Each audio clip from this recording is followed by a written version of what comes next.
अस्सलाम वालेकुम दोस्तों। क्या आप तैयार हैं एक ऐसे मोड़ के लिए जो पूरी कहानी को बदल देगा? कुरुलुश औरहान की किस्त 22 में वो सब कुछ होने वाला है जिसका किसी ने सोचा भी नहीं था। और सबसे बड़ी खबर, बोरान बे की शहादत। दोस्तों, तकरीबन 7 साल तक सीरीज का हिस्सा रहने वाला किरदार बोरान बे अब किस्त 22 में हमेशा के लिए अलविदा कहने वाला है। ये सिर्फ एक किरदार का इख्तिताम नहीं, बल्कि कहानी के एक नए दौर की शुरुआत है।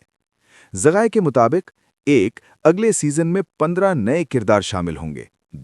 कहानी मजीद बड़ी, वसी और ताकतवर बनेगी। यानी अब सीरीज एक नए लेवल पर जाने वाली है। अब बात करते हैं सबसे चौंका देने वाले मोड़ की। नीलोफर खातून एक ऐसा कदम उठाती नजर आती हैं जो बज़ाहिर औरहान बे के खिलाफ लगता है। वो अपनी बहन दफने को कैद से आज़ाद करवाती हैं।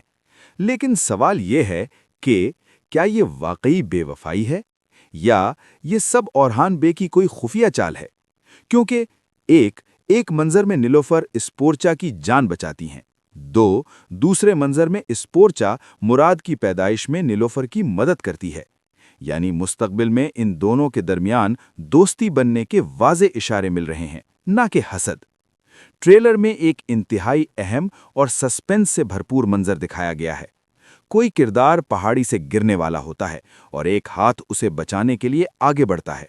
पहले लगता है कि ये फातिमा है, लेकिन गहरे तज्जिये से पता चलता है कि दरअसल नीलोफर खातून को बचाया जा रहा है। ये सीन किस्त का सबसे जज्बाती और यादगार लम्हा हो सकता है।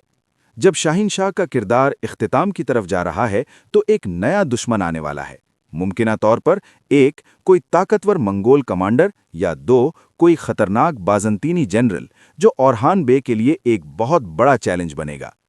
तो दोस्तों, किस्त 22 में हमें देखने को मिलेगा बोरान बे की शहादत, नीलोफर खातून का हैरानकुन फैसला और एक नए दुश्मन की आमद। अब आप बताएं, क्या नीलोफर वाकई धोखा देंगी या इसके पीछे कोई खुफिया मंसूबा है? नीचे कमेंट्स में अपनी राय जरूर दें। वीडियो को लाइक करें और चैनल को सब्सक्राइब करना ना भूलें। मिलते हैं अगली वीडियो में।